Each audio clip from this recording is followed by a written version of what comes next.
Welcome my dear students.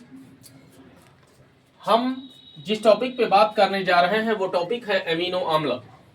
क्या होता है एमिनो अम्ल? तो एमिनो अम्ल को जानने से पहले हमें कार्बोक्सिलिक अम्ल के विषय में पता होना चाहिए। तो देखिए भैया, कार्बोक्सिलिक अम्ल का जो सूत्र होता है वो होता है, चलो यहां पे बताता हूं मैं आपको। R single bond C single bond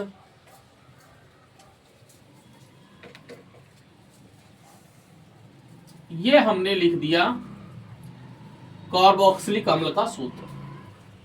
ठीक है, वैसे तो कार्बोक्सिलिक अम्ल का सूत्र ये भी होता है, RCOOH, ये भी होता है। हमने इस प्रकार से लिखा, एक कार्बन हमने दर्शा दिया यहां पे। अब ये जो अल्फा कार्बन है यानी क्रियात्मक समूह से जुड़ा हुआ जो कार्बन होता है वो अल्फा कार्बन बोला जाता है। ठीक है, अब इस अल्फा कार्बन में जो हाइड्रोजन लगा हुआ है, कोई एक हाइड्रोजन, चाहे आप ऊपर वाला ले लीजिए चाहे आप नीचे वाला ले लीजिए, अल्फा हाइड्रोजन बोला जाता है। और जब उस अल्फा हाइड्रोजन की जगह पे एमीन समूह बैठ जाता है तब इसे एमिनो अम्ल बोलते हैं, और ऐसा एमिनो अम्ल अल्फा एमिनो अम्ल कहा जाता है।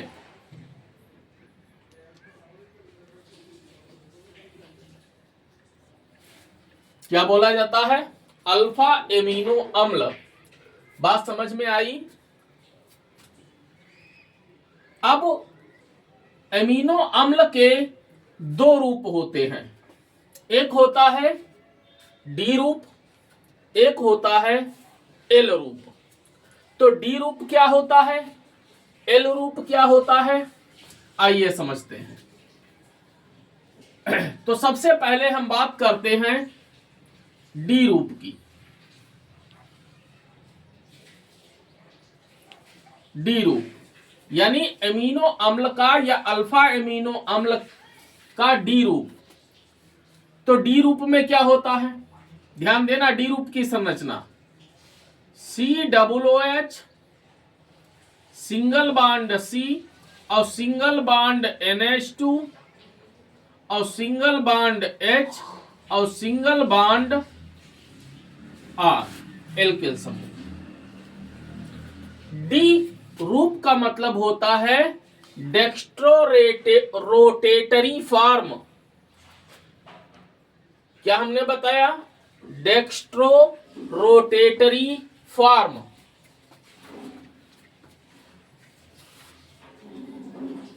Dextro rotatory form. समझ में आई बात? हिंदी में कहते हैं दक्षिणावर्त रूप। अब भैया ध्यान दीजिए, दक्षिणावर्त रूप, जब NH2, मैं ऐसे खड़ा हूं, ठीक है, तो ये मेरा राइट हैंड है, ये मेरा लेफ्ट हैंड है। अगर राइट हैंड की ओर NH2 आप जोड़ देंगे तो वो डी रूप हो जाएगा। एल रूप,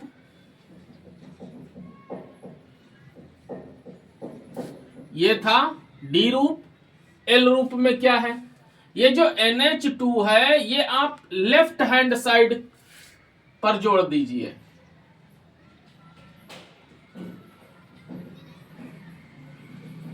ये इधर आप जोड़ दीजिए।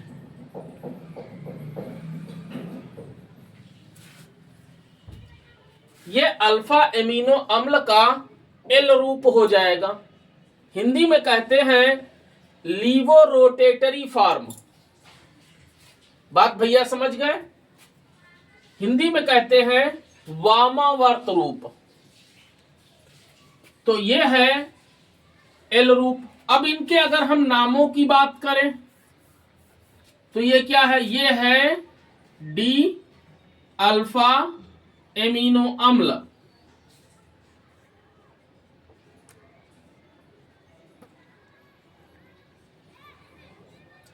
यह है एल अल्फा एमिनो अम्ल।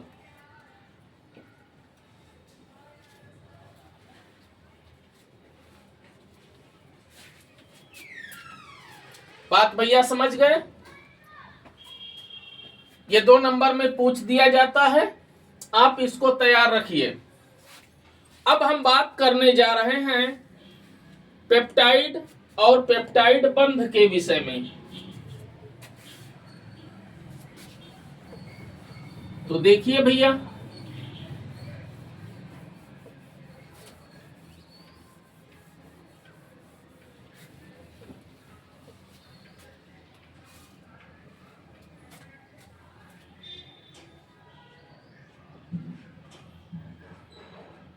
पेप्टाइड बंध व पेप्टाइड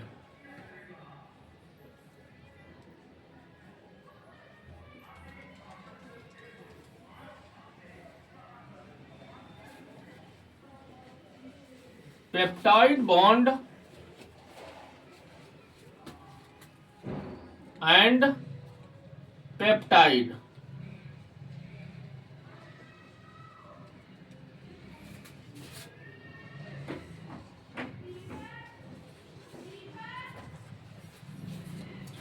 तो भैया सबसे पहले तो आपको इसकी परिभाषा लिखनी है कि पेप्टाइड बंध और पेप्टाइड होता क्या है, फिर आपको एक रासायनिक अभिक्रिया के द्वारा आपको दर्शा देना है। समझ में आई बात? तो क्या इसकी परिभाषा होगी? जब समान या भिन्न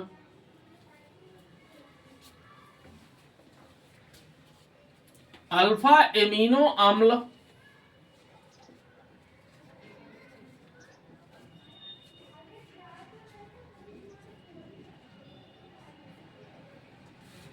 आपस में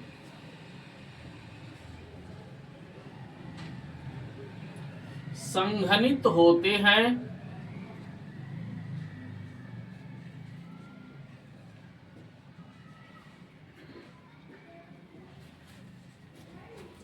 तो एक अणु का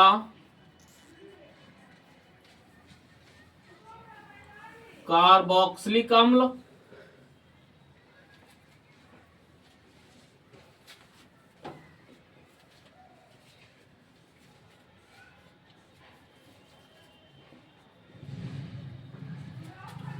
दूसरे अणु के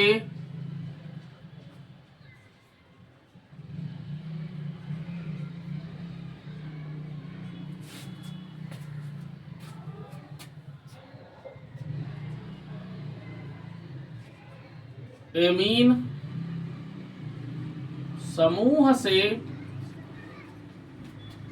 एक अणु का कार्बोक्सिलिक अम्ल समूह लिख दीजिए भैया। कार्बोक्सिलिक अम्ल समूह दूसरे अणु के एमीन समूह से क्रिया करता है,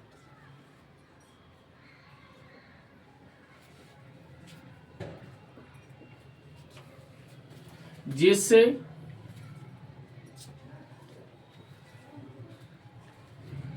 एक नए एमाइड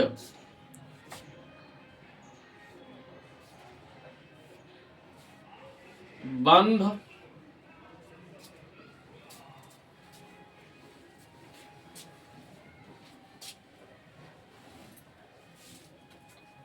ये बंध है का निर्माण होता है,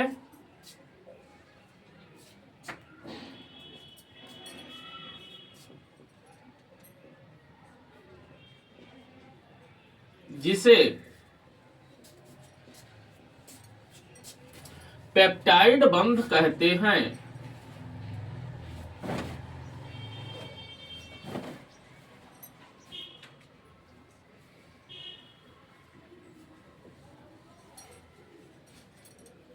कहते हैं और प्राप्त यौगिक को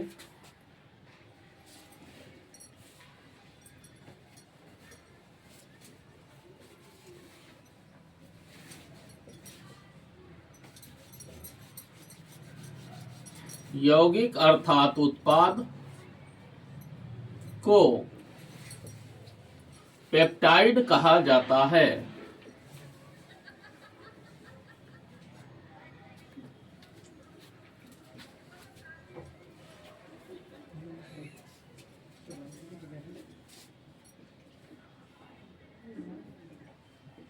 कहा जाता है। बात भैया समझ गए। अब पेप्टाइड जो है, डाइपेप्टाइड भी होता है, ट्राइपेप्टाइड भी होता है, समझ में आई बात, और पॉलीपेप्टाइड भी होता है। तो यहां पर हम डाइपेप्टाइड बनाएंगे। तो देखिए भैया example,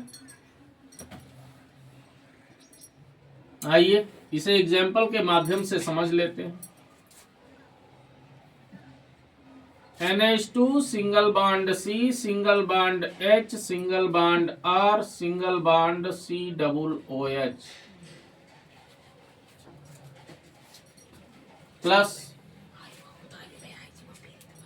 H single bond N, H single bond C, single bond H, single bond COOH, single bond R'। तो हमने दो भिन्न ले लिए अल्फा एमिनो अम्ल, ठीक है। अब तुम सोच रहे हो सर भिन्न कैसे है भैया, इनमें देखिए हमने इसमें R लिखा, इसमें R' लिखा। इसका मतलब यह है कि इसका जो एल्किल समूह है वो इससे भिन्न है, ठीक है। तो जब संघनन की क्रिया होगी तो ये H2O यहां से निकल जाएगा। तो क्या बनेगा, NH2 single bond C, single bond H, single bond R, single bond CONH, single bond C, single bond H, single bond R', single bond COOH plus H2O। बात भैया समझ गए। तो ये जो बना ये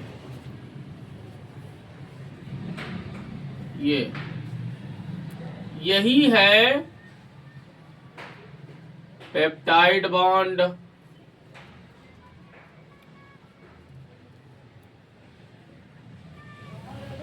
यही है पेप्टाइड बॉन्ड, और ये जो बना ये है डाइपेप्टाइड, ठीक है, डाइपेप्टाइड।